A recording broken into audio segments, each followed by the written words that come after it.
J'ai eu récemment le plaisir de partager l'intérêt tout particulier que j'ai pour la pratique du bâton avec quelques élèves. En effet, la relation que le corps et l'esprit doivent entretenir avec les différentes armes afin d'en faire les parfaits véhicules de l'énergie mécanique et vitale qu'ils sont à même d'exprimer est extrêmement formatrice. En s'entraînant aux armes, on améliore considérablement la pratique à main nue, car ce que nous devons mettre en place pour propulser la puissance au-delà du corps par des processus externes et internes bénéficie à l'ensemble d'un système.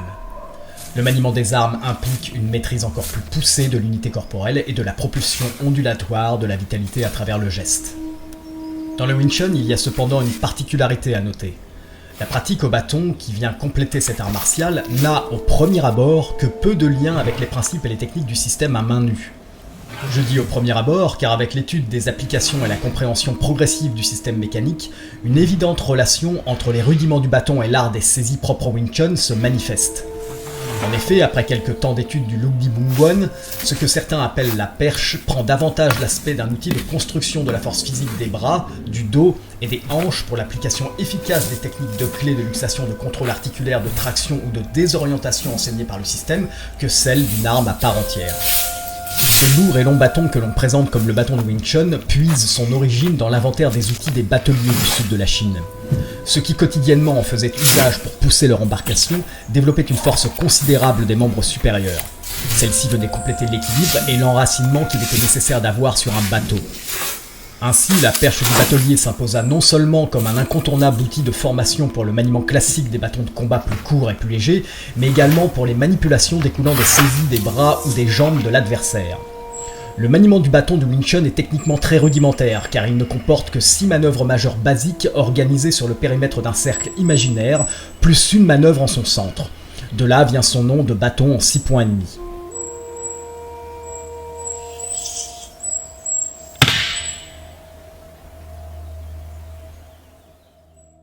J'insiste bien sur le fait que le Luk Di Bung Won ne désigne pas spécifiquement la perche utilisée traditionnellement dans le Wing Chun. Il désigne un art du maniement du bâton qu'on dit venir de Shaolin.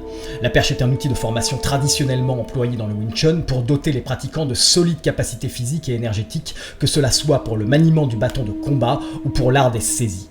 D'ailleurs, dans cette vidéo, je vous présente la forme qui, dans le Wing Chun enseigné par mon maître Randy Williams, regroupe les manœuvres fondamentales du Luk Di Bung Won, et je le fais avec un bâton de combat classique et non une perche.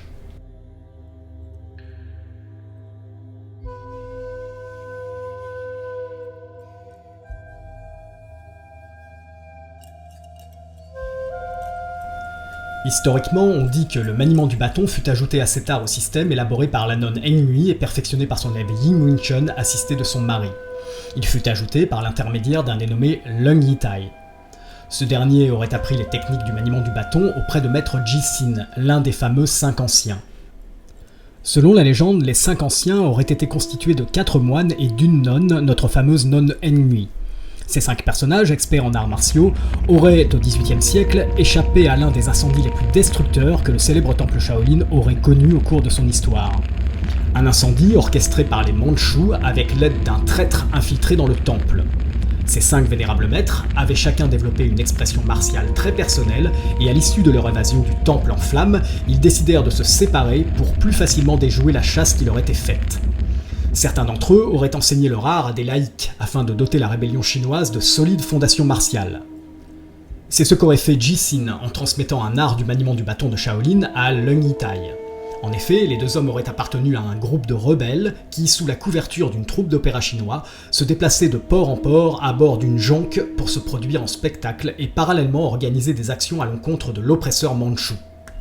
On dit que le maître Ji Sin était le cuisinier à bord de ce bateau et que si son art est venu compléter le système du Wing Chun, c'est grâce à la présence d'un 3e membre de la troupe, un certain Wong Wabo.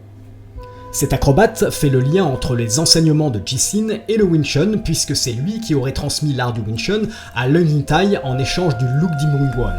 Que ces faits soient fictifs ou réels ne me semble pas très important. Ce qui me semble important, c'est ce qu'ils nourrissent dans nos esprits de pratiquants.